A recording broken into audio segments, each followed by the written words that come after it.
तर आज मी झटपट तयार होणारी इडली डोसा यासोबत खाल्ली जाणारी ओल्या नारळाची चटणी बनवणार आहे। त्यासाठी इथं मी 1 वाटीला थोडं कमी ओल्या नारळाचे काप घेतलेले आहेत। 2 चमचे फुटाण्याची डाळ किंवा डाळवं घेतलेले आहे। 1 लसूण पाकळी, थोडंसं आल्याचा तुकडा घेतलेला आहे। जास्त आलं आणि लसूण घालू नका। 2 हिरव्या मिरच्या आणि थोडीशी कोथिंबीर घेतलेली आहे। आता मिक्सरच्या भांड्यामध्ये कोथिंबीर, हिरवी मिरची, आलं, लसूण, फुटाण्याची डाळ आणि ओल्या नारळाचे काप किंवा तुकडे घातलेले आहेत मिक्सरच्या भांड्यामध्ये। त्याचबरोबर चिमूटभर साखर आणि चवीनुसार मीठ घातलेलं आहे।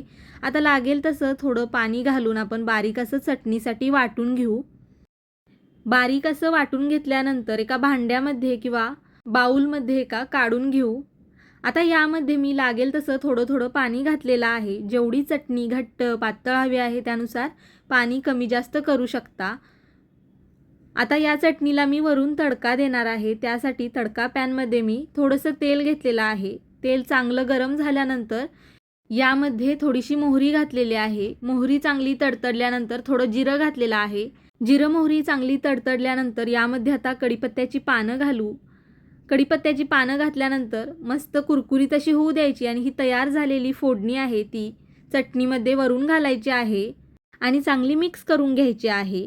मस्त या पद्धतीने खमंग अशी फोडणी चटणीला बसते आणि इडली, डोसा, आप्पे यासोबत खायला मस्त लागते। तुम्हाला रेसिपी आवडली तर लाईक करा, शेअर करा, चॅनलला सबस्क्राईब केलं नसेल तर सबस्क्राईब नक्की करा। धन्यवाद।